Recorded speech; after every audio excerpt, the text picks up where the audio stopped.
Hey yo, it's your boy Monster Man Rocco. It's your boy Swagger Rock. This is Snack the Ripper. You have to go, you don't know. This is Master Ace. You are now rocking with the best. Breaking Records Radio. Breaking Records, man. Breaking Records Radio. Breaking Records Radio. Breaking Records. Breaking Records. Breaking Records Radio. Let's go. Breaking Records Radio. Press 5-9, Breaking Records Radio. Breaking Records, man. Radio is like the place to be. I don't know. Fuck strange music, dude. And actually, with that being said, too, you know, because you do have a wide catalog for your years in the game as well, too. And, like, with your canvas, you know, and the white spots left, this kind of goes full circle to, you know, how we got on the topic. But do you think there's a chance that maybe in coming years that you might now make a dance song or something of that tier and try to do something that direction, because it is a part of the canvas that hasn't been covered yet? Yeah, I think I don't rule anything out. I don't rule anything out, especially if it's, as long as it's organic. At the end of the day, yeah. Like when you try to make a certain type of song, like it's just a disaster. Like like I had a song on Top 40 Radio, like it was on the Billboard for Canadian radio. Yep. Like I think it was like it peaked at like number 30, called Confessions, when it was on pop radio. So that's like a pop song, you know? Yeah, I remember like, that joint. Yeah. That shit just came together like organically. Like it wasn't like I wasn't sitting down being like, let me try to make a pop song. It was like, let me just try to do what I'm doing, and it ended up there. So then after that happened, like I made the mistake of trying to follow that up to be like, all right, I need to get back on the radio. So then I started trying to do that. Yeah. And it didn't work. You know what I mean? So again, I don't want to rule any of that out, but I think that, you know, I think if it came along organically, then cool. Like, I'm not opposed to anything, you know.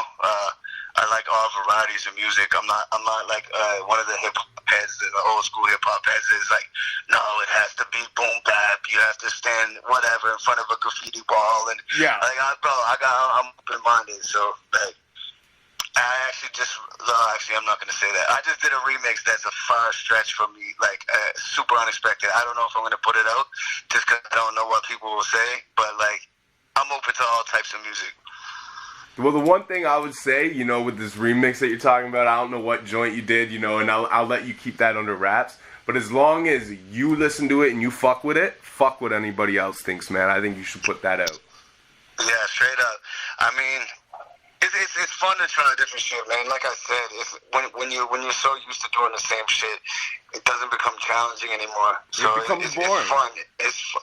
It's fun to step out of the box. That's why people are like, I remember when Snoop did the reggae album and Kanye was singing on 808s, and people were like, you know, the listeners were like, why would they do that? Like, I don't get it. But like, as an artist, I understand. It's like, if you're doing the same shit for like 10 years or whatever it is, like, it just becomes boring. Like, you want another part of your brain lit up. Like, you need to try something else, you know?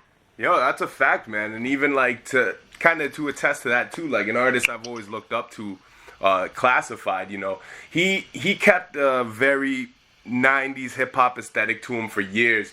And the last two times I've interviewed him, because I've interviewed him probably, I think, 4 times now, but the last 2 times, one was coming off of, oh shit, what album was it now? One was, either way, it was a few years ago. It was before he dropped the last project, the double EP. But what was the album before it? Grateful, right? And he told me Grateful was going to be his last album. And so then time goes forward. Then he does the Tomorrow Could... what's the name of it? Yeah, I know what you mean. The latest one. Yeah, the one that he came out in 2 parts and then was like one combined project. And then so when I interviewed him coming off that, when they did the weed smoking video in Toronto there, I was like, so you told me that was going to be your last album. Now you put this album out. Do you think this is going to be your last album? And he's like, yeah, this might be it, you know. And then he came out with the new joint Rap Shit. And he's kind of in this new song, like, he's kind of exactly talking about what you're talking about, like how it's, you know, you get bored of doing the same thing. He's like, I wrote a whole song about rap shit, then scrapped it, and even the beats kind of, you know, got more of a trappy vibe to it and stuff, and it's like, it even goes to the show. Yeah, hell yeah, man. Yeah, like I said, you gotta, man, the break needs, like, the brain needs to be stimulated in different ways, like, or else it gets boring and it just becomes like not challenging. But yeah, he's been saying the last album thing for like 10 years, man.